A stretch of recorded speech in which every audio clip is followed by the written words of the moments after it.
welcome to this program about eclipses. We are going to talk about lunar and solar eclipses, and there'll be a series of programs, and you just stay tuned if you want to know more about the details, both technical and other details. Johan Hjelmborg, you are with me here today from a very beautiful island. Yeah. Hello, Maria. I'm sitting on La Palma, one of the Canary Islands, and enjoying the nice weather. As you can see, the sun is shining. I have to wear the hat because actually the sun is shining straight into my eyes. So I need the hat today. What a luxurious problem you have. My problem is I can't feel my feet. That's how cold it is now. I'm just kidding. I'm in Denmark for anyone who doesn't know where I'm sitting. I'm in Denmark in Scandinavia, and the temperature is around 0 degrees. We just had snow yesterday. But we're going to talk about lunar and solar eclipses. And the interesting thing is that we just had a lunar eclipse last night. That's right. Yesterday night we had a lunar eclipse. Well, you couldn't really see it. I mean, it was so little eclipsed that you would have to know it. And you see, we have to distinguish between the total eclipses and the partial eclipses. And when the moon is totally eclipsed, it gets a very dark brown color. It doesn't disappear like the sun, but it gets a very dark brown color, and it lasts for hours actually. And with the sun, when the eclipse is total, it will last for only 2 to 4 minutes generally, and will only be seen in special parts of the Earth. It traces a path over the Earth, the solar eclipse, but the lunar eclipse can be seen anywhere from the Earth where it is night. So you see, it's a very good thing with the full moon and the eclipse and all that. But you see, it wasn't a total eclipse, so one had to know it in order to see it. Yeah, that's of course. And then just for the record, it's the 11th of February 2017, and if you were in the States, United States, watching this, your partial lunar eclipse was on the 10th, and we'll have the solar eclipse on the 26th of February. So yeah, but we are going to talk about what it is now technically for those who doesn't understand what is an eclipse. All right. How do we understand this phenomenon? Can we get a little demonstration of this somehow? Yes. First of all, eclipses, well, actually, they're not really something very special because actually we have 2 eclipses at least every year. And in most cases, 2 weeks before a solar eclipse or 2 weeks after, we shall have a lunar eclipse. And I shall make a demonstration here. So to make it clearer, now this is the Earth. So I put it on the plate here because, as seen from the Earth, the sun circles like this and traces a path, and this path of the sun is what we call the ecliptic. Ecliptic, yeah. And you see, ecliptic, interesting, because eclipse, and ecliptic, see, that's the same word. That is the path where the eclipses take place. Anyway, right, that makes sense. Now, yes. So this is the ecliptic, and as seen from the Earth, of course we have planets and we have the moon, but the planets and the moon, they are not exactly in the ecliptic. And if we say this is the moon, so the moon path is not like this exactly on the edge of this plate. Not like the sun. It has, its path is oblique. I could put it like this, you see, like this. So the moon moves like this, and then beneath the plate, 2 weeks beneath the plate, and then it comes up again, and 2 weeks above the plate, and crosses. So it is actually... So a little bit like as if A little bit as if you had another plate, but that was a tilted. Exactly. Okay, like that, yeah. Like this, you see? So we have so the two. moon has a tilted ecliptica in its own. Yeah. That's right. At an angle of 5 degrees, by the way. And the 2 points of intersection are called the nodes. And it's not just the moon which has a node. Also the planets have nodes. Because they're not all exactly in the ecliptic, like the sun. Imagine the ecliptic. It's like a road. And in the middle of the road, you have a white stripe. Yes. And this is the sun. The sun rolls along the white stripe, making the graffiti every year, painting up the graffiti, this white stripe.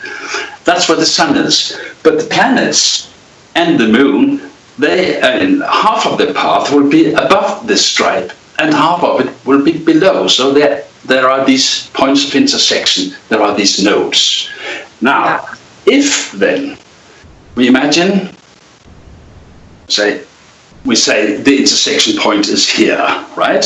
Now the sun is very close to the intersection point, and the moon comes, and now we have a new moon. Boom. The moon is like this, just and between the Earth and the sun. The shadow straight on the Earth, and that is a solar. And that's of course why we can only see this little light, because the moon is only reflecting the light of the sun. It doesn't light up on its own, or in the background. It comes from the background, you can say, and only a little stripe is there. But I think most people have noticed that when there is a new moon, in fact, you can't see the moon for 3 nights in a row when it's new. When it's full, of course, you see it. Yesterday night, it was a full moon, so the sun was here and the moon was there. Yeah. Wonderful. But if the new moon or the full moon takes place very close to this intersection point, to the node as it's called, there will be an eclipse. And these 2 intersection points, they move slowly backwards through the zodiac. Which means that it will not be at the same time every year that we have an eclipse. No, we have, when there is a new moon close enough to the intersection point, there will be a solar eclipse here, and approximately 6 months later, the new moon, which is close enough to the intersection point, will also be an eclipse. Of course, not visible all over Earth. It differs. And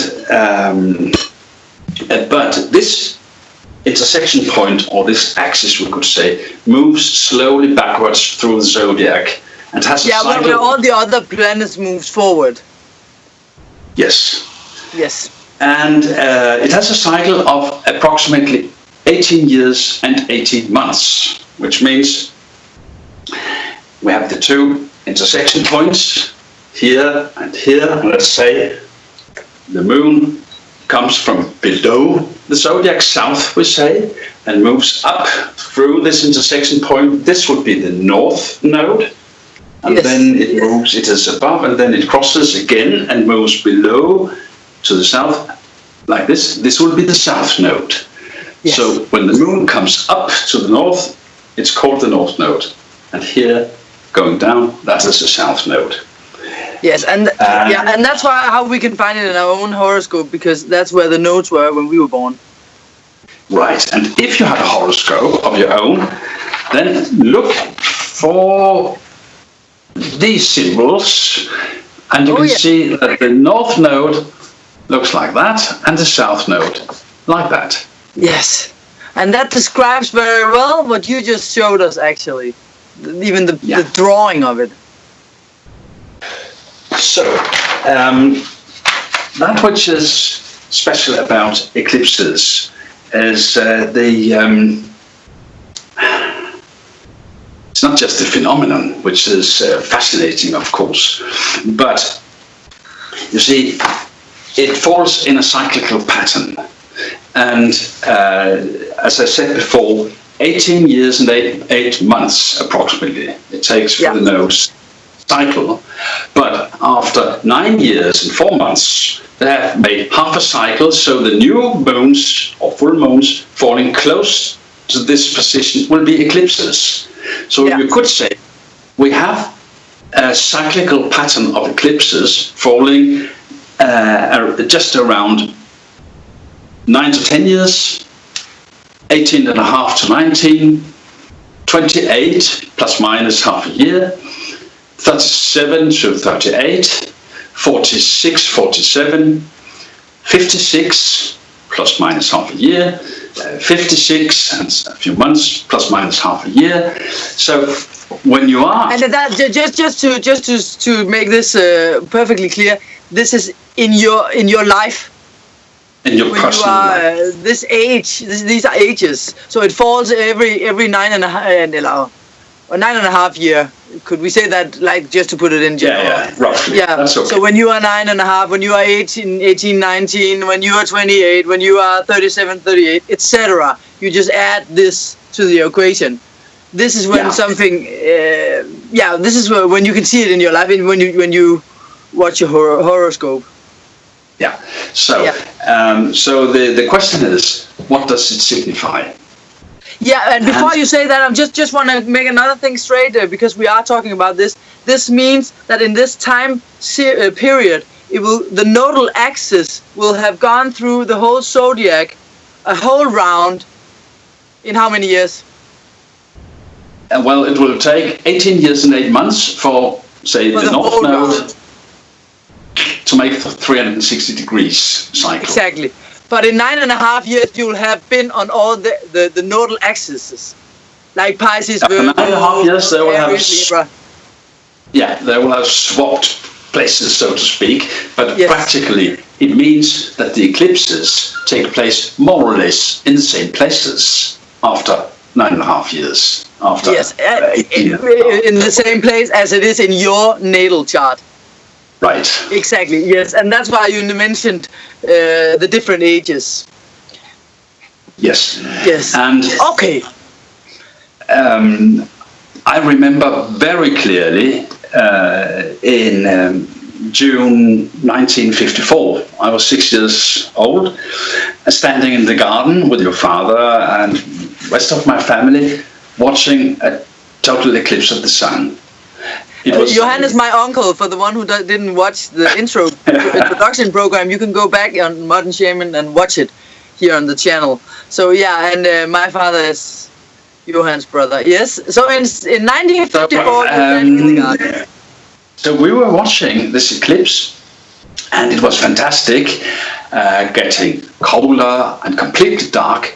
And suddenly I saw the stars and planets, and right where the sun was, or next to the sun, a very bright star, which, by the way, was Jupiter.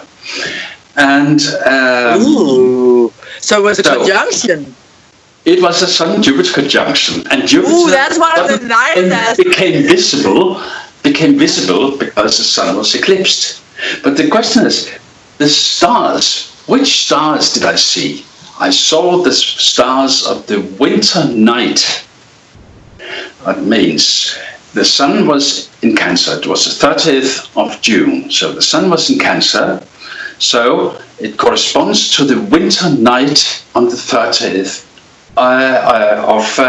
of December. Yeah, it's in December, Of December, yeah. More or less. So here we come to the symbolism. That which was hidden suddenly becomes visible.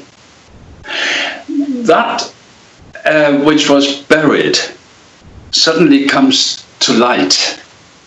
A new light is thrown on things. So, in the interpretation of the nodes, this is very significant because it has so much to do with that which we see, with that which we perceive. And as a key word, when I teach astrology, I often use the expression, the node is like the blind spot in the eye or the third eye. In fact, it is both. That's interesting. Being blind and seeing both. So it's also like an opening to another world, you could say. Yeah. Now, so if we look at these ages where the nodal axis is being activated in your birth chart, which means when the new moon takes, there is a new moon close to your nodal axis in your birth chart. Yeah. That new moon close to the nodal axis will be an eclipse. It will be an eclipse. So you're between 9 and 10, you are 18.5 to 19, 28, plus minus, and so on. And of course, the eclipse takes place on a specific day. But in the horoscope of an individual, in our personal lives, we should rather look at it as a kind of time bubble. So we are within this time bubble, which is more or less a full year. If I say the cycle or the semi-cycle is 9 years and 4 months, you could say just before 9, and just say more or less 10 years of age, up to 10 years of age. The eclipses in that period, they fall on your nodal axis in your birth chart. So it's very interesting to see how changes take place in the lives of people. And although quite often you will find some spectacular events linked to this cycle, it is not really necessarily connected to outer spectacular things. Sometimes it does happen, yes. The most important thing is that which happens within yourself. How you perceive yourself, how you perceive the world, and also keywords. As I said before, we have the blind spot in the eye and the third eye as keywords. We have other keywords like the cutting of the umbilical cord. Yeah, the umbilical, yeah. Or getting together, linking with people, or separating from people through death, through birth, separations. It must not be dramatical. It can also be like moving to a different world. Could for the child mean I moved with my parents to a different region of the country, to a different school, another milieu, and so everything was different. And also, even though, let's say in my case, for example, the situation was my grandfather died. So that was a very externalized example of it when I was this age. So my whole world changed because they were the only family we had close to us. So they were kind of like the family, you know. So when he went away, the whole situation changed because we had to take care of my grandmother, etc., etc. But even though in my case it was externalized, then the change internally was huge. Of course, because it was like I went from innocence where everything was joyful. I mean, I felt like the happy childhood until this moment. Like we could play, we were so free, and everything was beautiful. And until like, bam, new world, reality shake. Okay, people die. You know, and the whole reaction of that was like a comfort zone was just removed. Exactly. And a new world appeared. Yeah, new reality.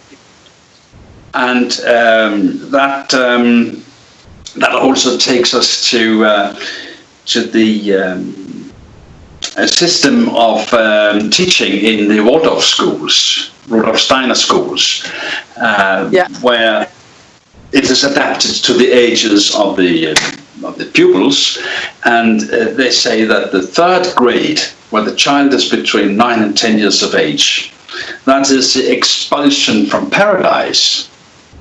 Being so, and that's the exclusion where they get and in the first 2 years it's about the moral and musical education, but in the third grade they start learning crafts, and also they get the intellectual training. So it is a change in the life of the child. Slowly the eyes are being opened towards the world of the grown-ups. So you see, the first 2 years are filled with fairy tales, where the morale is okay and everything is nice and beautiful. And then in the 3rd grade, they're not just told fairy tales. Now they're told fables. And fables are about, say, the double qualities of people. It gets a little more serious. Good and bad. Yeah, we are learning about good and bad. So what is it about good, distinguishing between the good and the evil? So because the expulsion from paradise, we know it from the Bible. So Adam and Eve, and they ate from the tree of knowledge. Yeah. And so the serpent tempted Eve to take the apple. And Eve said, no, we can't, we shall die, and so on. No, don't worry, you will become like God, being able to distinguish between good and evil. So they ate, and their eyes opened, and like God, they distinguished between good and evil, and they saw that they were naked. So you see here, we have this before, they were not conscious about their existence. Close to it. Just like two vegetables, say, they didn't even know that they were man and woman. No. So, becoming conscious, that is the thing about the nodes. Becoming conscious about yourself, about your existence, and all the troubles which come along with becoming conscious. Yeah. I mean, if you're unconscious, sleeping, you know nothing. No. Everything is quiet and calm. That's why they say that ignorance is kind. I don't know how much I agree with that always, but anyway.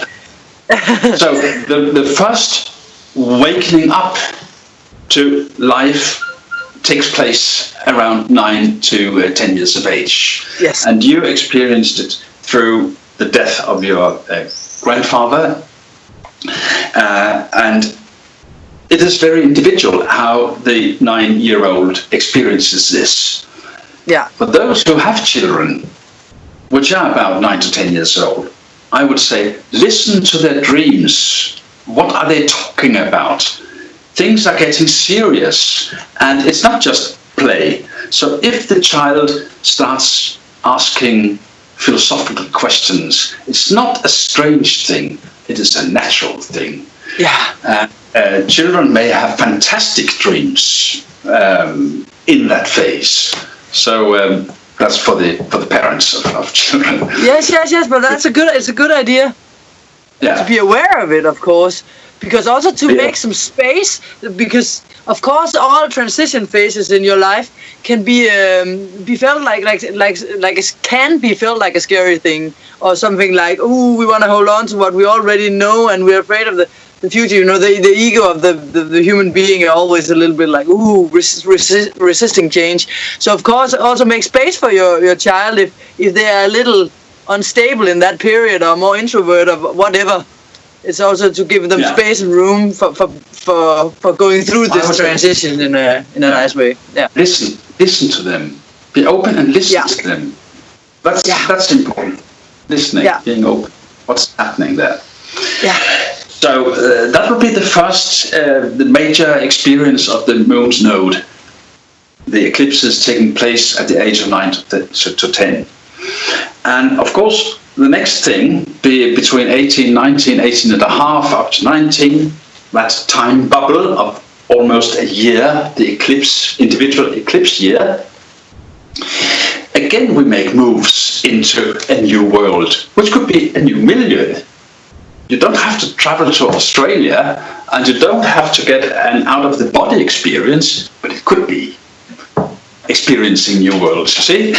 Yes. And that's also the age when you very often graduate from some sort of high school, whatever type you're in, and where you move away from your parents. Anyway, in our culture, it's not every culture where you do that, but yes. It depends on culture, exactly. Yeah. And so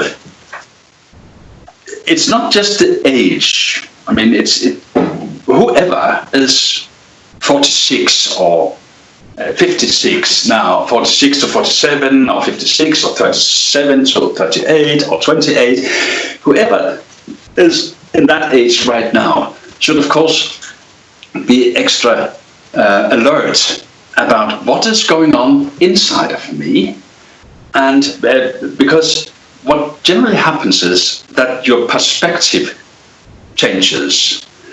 It can be tricked through outer events, but it must not be. It's like looking at life with new eyes. And then, when you do that, looking at it with completely new eyes, wow, it's a completely different thing.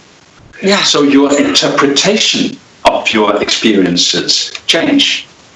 That is very Moon's node thing. But how do you interpret? Yeah, but that's important. That's important. How do you interpret that with your experience? Yeah? Yes. Which color of glasses do you watch the world through? Exactly. And when you mention that with glasses, in the Indian tradition, the Moon's nodes are specifically linked to lenses, which means glasses, telescopes, microscopes, mirrors, and the eyes, in a very literal sense. Not just what you see, your perspective, but also physically, your eyes. That's very interesting. And okay. Yes. And I've seen also that those who start wearing glasses as children, very often it starts around 9 to 10 years of age. Yeah. May have seen too much, which they can't quite digest, so they need glasses to correct that which is out there. Yeah. So astrologically, technically, the nodes are always important when it comes to eyes, diseases of the eyes, glasses, and things like that. I gotta throw in something here. I just got glass. I'm almost 38. I got glasses when I was 36 and a half, almost 37. Okay, so that's when it started there, yeah. Yeah. Anyway, that's a more practical thing. Maybe it should also be mentioned that when a client comes to the astrologer in a phase like now, we had the eclipse of the moon yesterday night, we shall have the eclipse of the sun in 2 weeks' time. So if the client comes to the astrologer in such a period of eclipses, then even though the person is not 37 to 38 like you right now, or one of the other ages, in most cases, I would say 99% of the cases, then in that client's life, 9 to 10 years ago, 18 and a half to 19 years ago, or 28 years ago, there was a theme which corresponds to the theme today. Because they would never come to the astrologer around a time when the eclipses take place if the eclipses were not the important theme. So in that way you could say we have the rhythm of the eclipses through your life, and then we have another rhythm, also eclipse rhythm, which is not necessarily linked to that age, but no. Say if you astrologically say if you have planets in the beginning of Virgo or Pisces, right, 26th of February there shall be an eclipse there. Now if you have planets near these positions, yes, then you would also have had eclipses 9 to 10 years ago, 18 and a half to 19 years ago, 28 years ago, and so on, right on that spot. So that's more for the practitioner, I say so. It's also interesting to note, this is more for the practitioner, for the astrologer to say this, that there is an exact cycle of the sun and moon of 19 years. Take your ephemeris, take your tables, have a look, where is the sun, where is the moon, any day. And then go 19 years ahead or back, There may be one day off because of leap years and things like that, because of the calendar problem, but 19 years cycle, you have the same position. I will do that. You will see. I will show that in the chart. So I'll just put it in when we edit this video. I'll give a good example of that.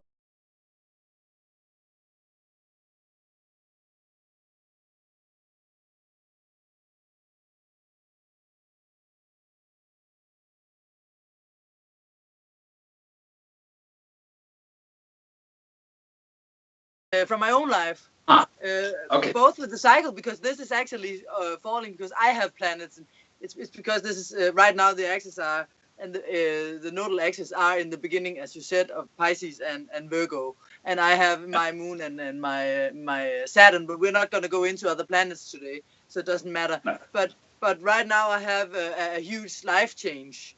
On all levels. Well, I have had it for a longer period of time since I'm 37, 38, because it takes some time to manifest physically, but it's life-changing in all ways, from kind of like what I do, who I'm with, where I live, but not only that, because 19 years ago I started my spiritual journey on full speed.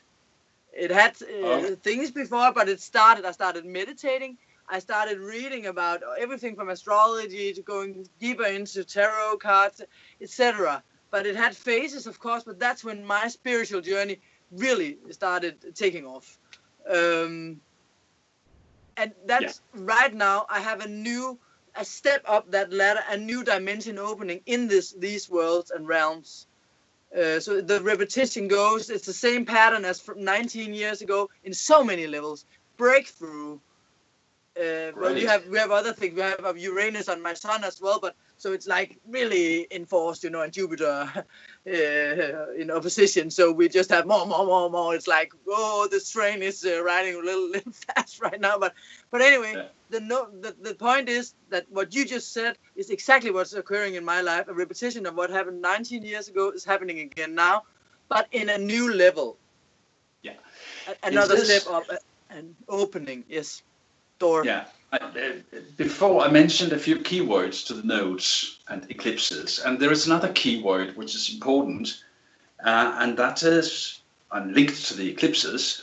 These are ages of initiation, getting initiated into a new understanding, into a new perception of our existence, and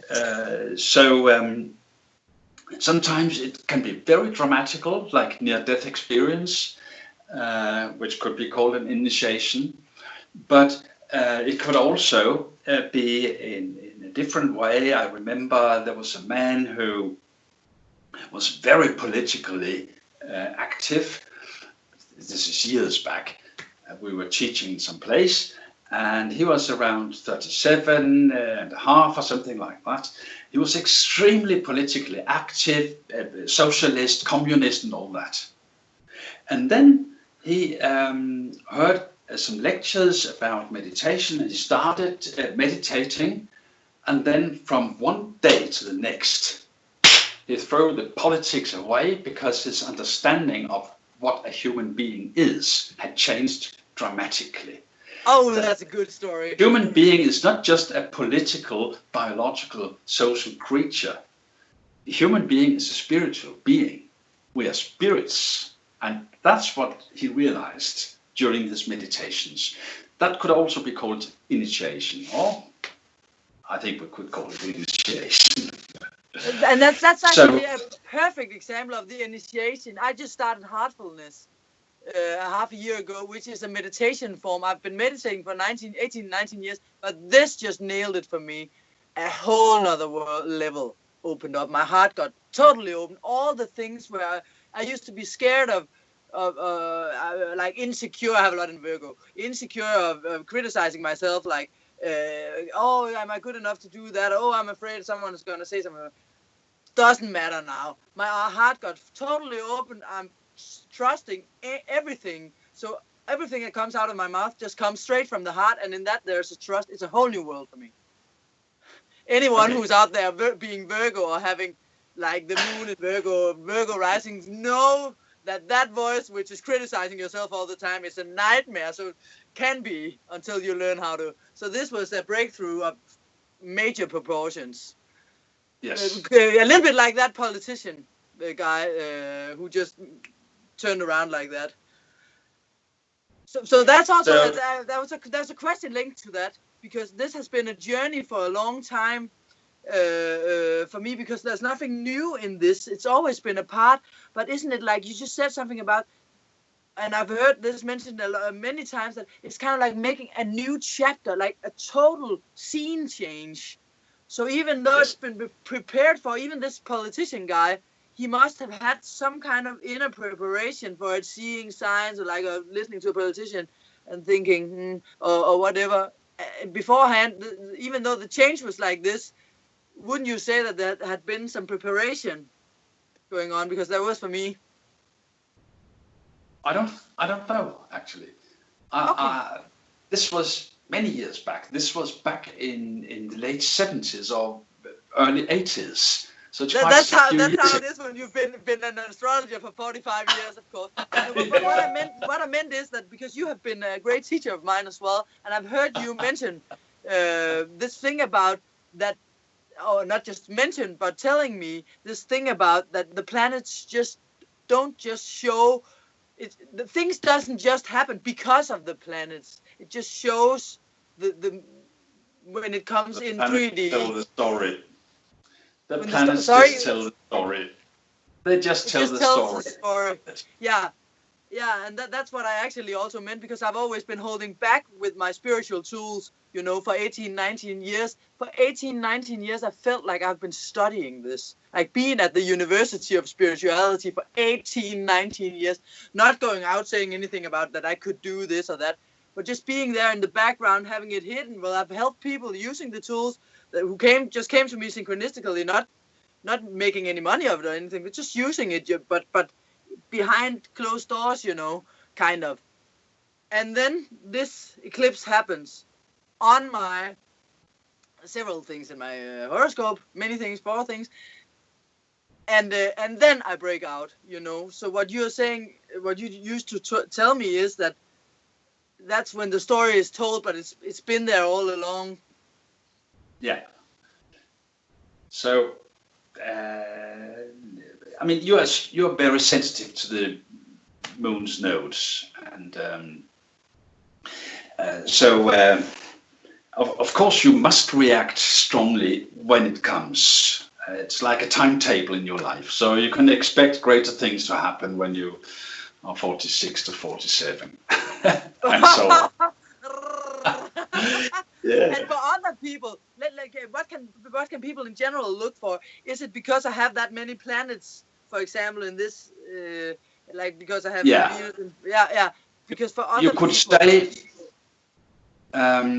this for the astrologers: if you find planets close to the nodal axis, of course these planets will be drawn into the picture at these age stations. But it doesn't mean that if there is no planet close to the node, that there will happen nothing. No. It's not like that. You can't be sure. I have seen cases also, horoscopes, the nodal axis absolutely free of planets, and still there were major openings and changes around these phases, around these ages. Yeah, because they are the scene changes. Yeah. If there are planets, you could say there are many practical circumstances which are also drawn into the picture. But if there are no planets, it's more like that which happens within you, inside. Not necessarily many dramatical things or deaths in the family or things like that. Must not be. No. But that's also. But my case, of course, is very explicit, because on the south node, actually in Pisces, I have both Mercury and Venus, and on the north node side in Virgo, I have both Saturn and the Moon. So it's 4 planets. So of course, for me, it's very explicit. Many things at the same time happen then. Many things at the same time. Yeah. It's like the dominoes, you know, many things. Yeah, and then when you have Jupiter on Pluto and Uranus on your sun, you know, I could just keep on listing it. It's like, woo! It's good that I'm in Aries, otherwise I would have fallen off the train right now. Too windy there. But it's also a good thing. Let's just like astrology in general is such a nice thing to know about it. Like if you are watching this and you don't know that much about it, but you're curious, because otherwise you wouldn't be here watching this right now. The thing about astrology is that you don't feel sorry for yourself once you understand that it's a part of a timetable or a schedule running in a way like it gives you a higher understanding of why it's happening, and you get a better look into what you can gain from it, how you can learn from it, instead of just being, you could feel victimized because why did I lose this job? Why am I suddenly having to move? Why is all of this happening to me? Instead of externalizing and saying, oh, it's also this woman's fault or that man or this, or then you accept the situation in another way once you understand astrology. And then you flow with it. Even for me, for astrologers, say you go through a very bad experience, very unpleasant, very bad experience. But if you're an astrologer and you see the aspects, you say, all right, okay, I have to accept it. It's all right. We'll go on. So somehow you can look at it in a humorous way also. You can laugh. It's easier to. You can't change your fate like that, but you can more easily accept it as it is and get on. And that's a very good point when you say you can't change your fate like that, because that's a very important point in why it's so hard for the Western type of people to accept and tolerate astrology as a normal thing, because to accept that fate is not in the hand of your ego is like, to a Western society, like, no way, I'm the one who decides what happens in my life. And that's where astrology went out of the picture as non-accepted, because we can't begin to understand and get into astrology before we give up this thought of, okay, I'm in control, my ego, I'm in control of everything. You have to accept this for a start in order to get into it. We could also say that many of those people who have difficulties in accepting a concept like fate, they're talking about their freedom, being free and all that. Right. Now, you can ask a person, so what does this freedom mean? Tell me about what does that word mean? Free, being free, having a free will. For example, well, if I want to do this, I'm simply doing it. Okay, so why do you do this? Why do you find it great to do this? Well, that's because so and so. Yes, and why do you feel like this? I don't know. You just have to put 3 questions, and people can't give any answers to why they find this great or this not so great. They don't know. So how can we talk about being free if we are completely unconscious about these forces which are moving us in this or that direction? We're not free. Exactly. So the freedom has to do with our consciousness. Yeah. And the nodes have very much to do with our consciousness, very much. And there's one thing I think I should mention also about these cyclical patterns. As I said before, the eclipses, they come like pearls in a string. And so we have a pattern in time. And actually, in Sanskrit, astrology is called Hora Shastra.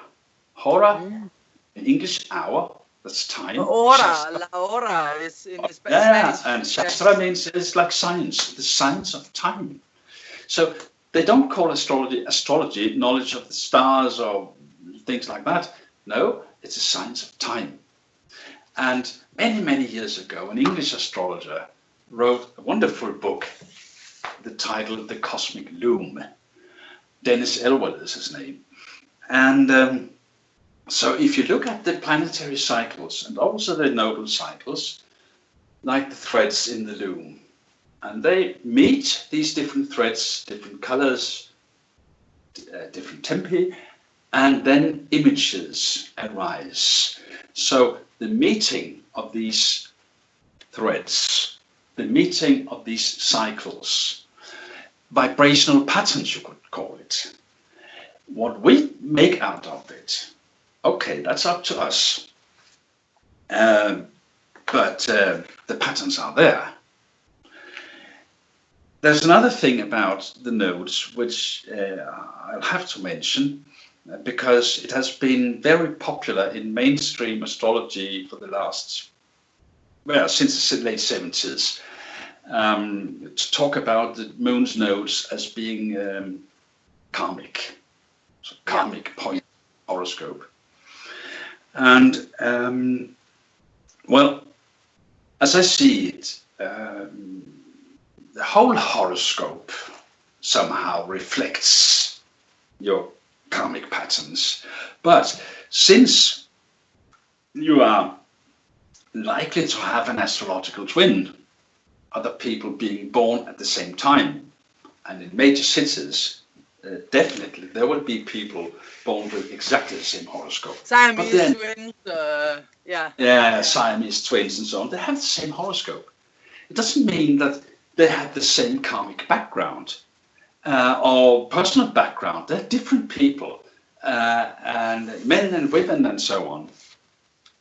So I have difficulties in seeing the nodes as being specifically karmic for this individual. I think that if we talk about karma and reincarnation, because we can't separate karma and reincarnation, so being incarnated means being in the body. And the body, that is the expression of life.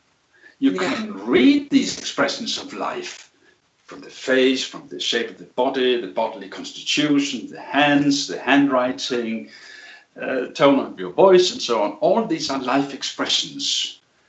There we come very close to that which has incarnated. That is the incarnated being. But the birth chart is just a program. See, it's like we mentioned in our the first introduction program. It's like the schedule you get when you start in school. In the first 2 hours we have this subject, and the next 2 this and that. But it doesn't say anything about who the teacher is, how the teacher is, or who is in the classroom, and are they even doing their homework, and how are they handling it, and also of course in the Siamese twin case where 2 people or a million people around the world are born in the same place, the same day, or not a million, but many thousands could be, but no one has the same hand. No. Or lines in the hand. The Siamese twins. That's a body constitution. Yeah. Yeah, sorry? But also you'll see, they're completely different personalities. Absolutely. They more or less share the same body, double body, but completely different interests, different personalities, but the same horoscope. I think that is very important to think about when you are an astrologer. Yes, of course. And then there is a thing about the nodes. Became very popular, as I said, in the 80s and 70s. The nodes as being specifically karmic. Then it was postulated that the south node should be indicator of past karma. That which you have learned, patterns, old patterns, which you should actually leave behind, because the north node shows the road into your future and how you develop personally and so on and so forth. And you are saying it's the 70s and 80s. I might add that this is what's going on the general astrology scene right now. When you watch the different astrologers on YouTube, where we are also going to have this video, you will see this is the general case. People took this and made it kind of a rule, which is also why I wanted you to be the main guest of these programs, or the guest who's telling about this, because we need this perspective. So people should pay attention right now, because this is where it differs. and also is important knowledge, because that's a good point. So pay attention now. Yeah, please go on and tell it again. Yes. Right. Now, we have the 2 nodes, the northern node and the southern node. The head and the tail, the dragon's head and the dragon's tail. That's the old names of the northern and the southern node. The dragon's head, the dragon's tail. Now, when you look at it, if we, as many say, the head, the dragon's head, should be the good. That's a goodie, see? And the tail is a baddie. We should forget about the baddie there. But no, it's not like that. I mean, it's about the whole thing.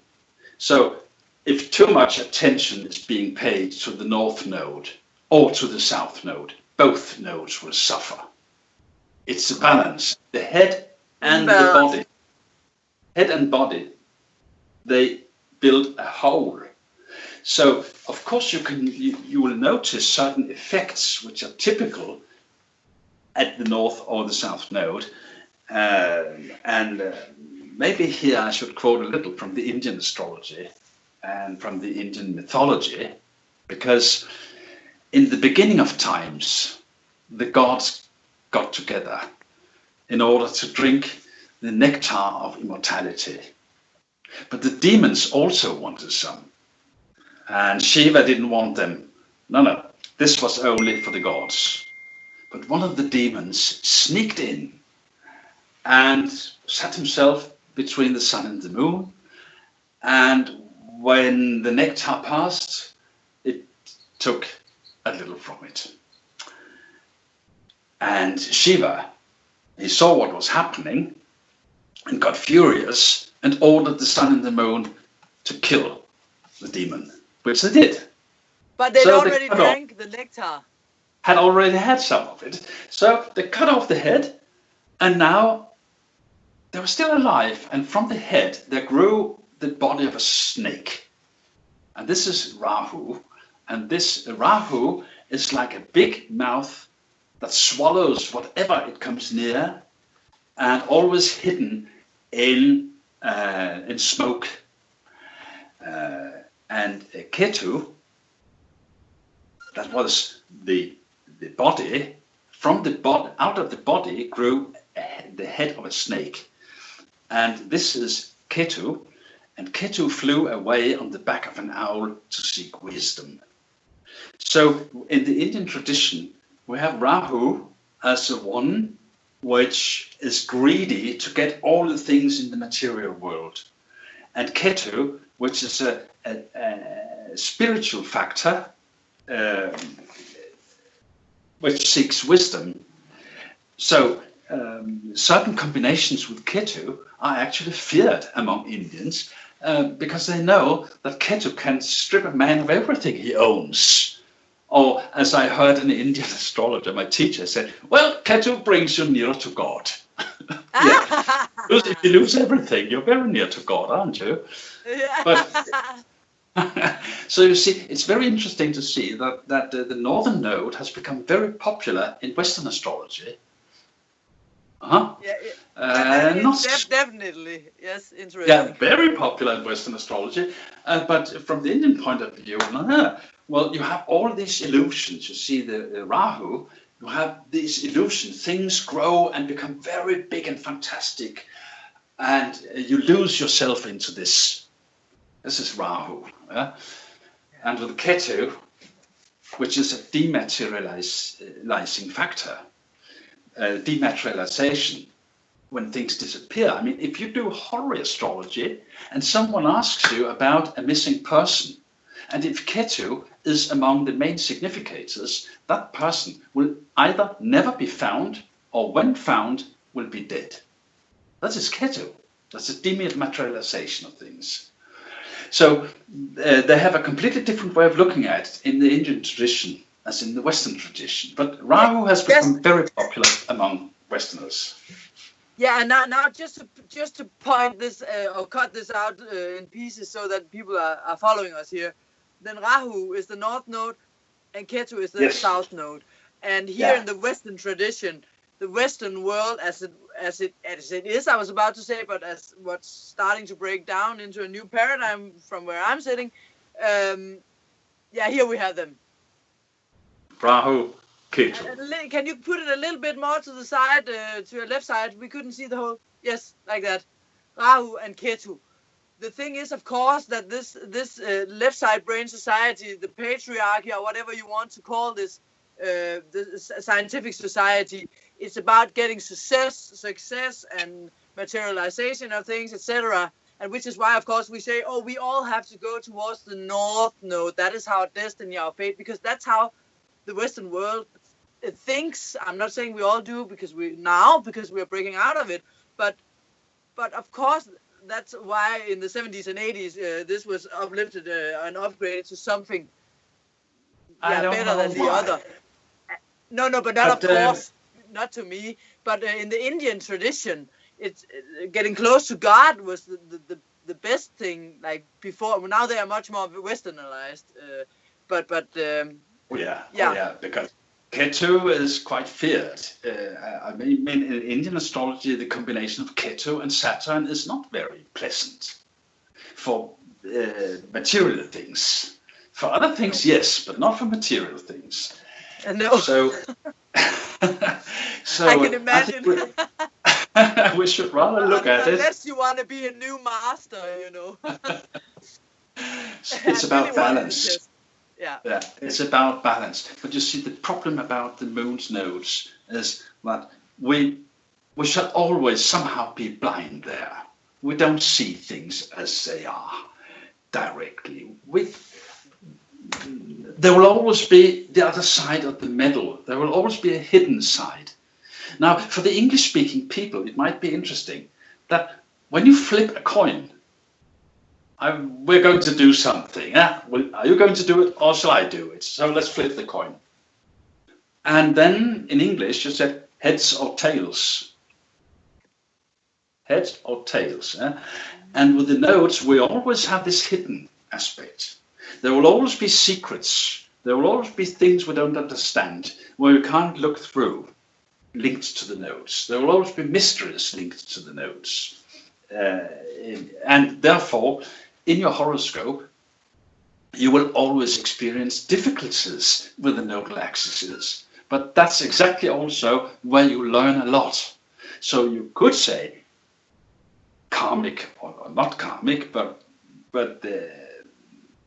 becoming conscious about life. This process of becoming conscious is linked to the nodes, no doubt, both nodes. Not just one of them, both of them. Yeah. So and therefore we have these ages of initiation. Yeah, you see, the nodes. Some of the secrets are being revealed. Yeah. I remember years back. That could be back in '97, or was it '90? Yeah. I think it could have been. There was, 97. There was an eclipse in 1970 or 1907. 1997. That was 1997. Yeah, right. It was 19 years ago. 20. Yeah, and Norwegian divers found a treasure outside the coast of South America, Ecuador, I think. And they came up from the ocean, from the deep, from the depth of the ocean, showing the gold and the treasure. So from the deep of the ocean, Pisces, right? That's where the eclipse was. They came up with this treasure, which has been hidden for hundreds of years. On the other side of South America, pirates entered a ship and threw all the crew in the ocean. Around the same time? Yeah, same eclipse. So one side of South America, the eclipse in Pisces, the divers came up with the treasure. On the other side of South America, this boat was entered and the whole crew was killed, being thrown into the ocean. You see, we have this flip of the coin, so we have always two sides. We can't just say the eclipse is this or that. No, we have both sides, always. Oh yeah, and that's very interesting, yeah. Extremely and also, interesting. exactly, also because it takes us back to today where we have, in the 26th of February, we have the solar eclipse in Pisces, and that's the last round. That's the last round before it moves on to the Aquarius Leo axis. So that's actually kind of like a closing of this cycle, but a repetition. I wonder if they will find any treasures this time around in the ocean. So have you noticed anything going on particularly around this eclipse now that we're talking about what happened 18 years ago? Or these eclipses, the solar, eclipse, lunar, and so on. Of course, you will notice in the newspapers, television, and so on, there will be a focus on things linked to, say, Pisces, which is the ocean, right? And the nodal axis is through Virgo Pisces right now. So of course, the health system, hospitals, treatments, medicine, and so on, there will be focus on that. But also the ocean, and it shows that the radiation from Fukushima now, it shows that it's much, much worse than it has been at any time before. So, and that is, of course, what worries many astrologers a lot, with not just the eclipses in Pisces, but also with Chiron in Pisces, with Neptune in Pisces. Yeah. What is happening to the ocean? What is happening to the ocean is absolutely not controllable. Things happen we don't know. Maybe they find things. Yes, we have good things, we have bad things. But unfortunately, the contamination, the radioactive contamination is a disaster, collective disaster. We may hear some other stories about the contamination of plastics in the ocean or pesticides or whatever, poisons and things like that. You see, Neptune is very closely linked to this eclipse, so Neptunian matters will also come up. Yes, of course, and then we have the sun. I mean, the sun enters Pisces on the 18th, and then it won't be long until it passes Neptune. I don't know exactly which day, but the eclipse will be so close to Neptune. It's a close conjunction. That's right. Within a degree or 2 or 3 or something like that. Yeah. Very close. Yeah, very close. Yeah, that's very interesting. Yeah, and actually, the nodal points don't switch until the 9th of May. So we're like that's when it goes into Leo Aquarius. So yeah, there's still a story going on there. Yeah, well, technically speaking, you may see this is for the astrologers, that you have one position of the node which is called mean node, and then you have another position which is called true node. Now, just because it's called true node doesn't mean that it is more true than the mean node, because this is not very clear at all. And astrologers should really make their own experiences here, because the nodal point actually only exists in that very moment when the moon crosses the ecliptic. The moon's path is like this, yes, but say we have the moon here, and then mathematically a projection, so say we take the position of the moon 5 days in a row, and then we project it until it crosses the ecliptic, and that's a position. But if we take only 3 days in a row or 10 days in a row, it would be slightly different. This is what is called the true node. It's not true, it's an abstraction. The mean node is more like a time-based node. It takes that much time for the moon to make a full cycle. It takes that much time for the node to make a full cycle, and on basis of that, we find the so-called mean node. And in my work, I must say, I prefer the mean node, not the true node. So when you say the 9th of May, the node switches from Virgo, Pisces, back to Leo, Aquarius, I would say, well, I haven't checked it out, but I guess you're talking about the so-called true node. And there is a difference between the positions of the true and so-called mean node. Let me I will see. Let's see. And this difference can be up to a degree or something like that. There is a difference. Yes. But we shouldn't get lost in details. I'm just telling you. That's right. I'm just telling you that the nodal position is not so clear. It's not a very clear thing. You could say it's only that very moment when the moon is exactly on the ecliptic. There we have the node. Yeah. But And then actually, it is the true node who enters on the 9th of May. I'll put this in. It already entered. The mean node, now that we got into this, just to finish it, the mean node goes in on the 28th. No, there's a 0 degrees. No, the 29th. It enters Leo on the 29th of April. Exactly. The mean node. 28th, 29th of April. So you see we have a difference. That's it. Yeah, okay. But what should I choose then? We'll make another program about the mean node and the true node. No, we need to do this because for the nerds, and especially also for me, because we never went. You taught me many different things, but this we haven't been into. So let's make another program about this because there's probably other people out there wanting to know more about this. Yeah. But not today. We could also say, if you look at the moon in the sky, or the sun, it takes up approximately half a degree space. That's how much it fills, so to speak, in the sky. So, well, it's like, as I also showed you, if you take your fist and hold your fist like this, that will be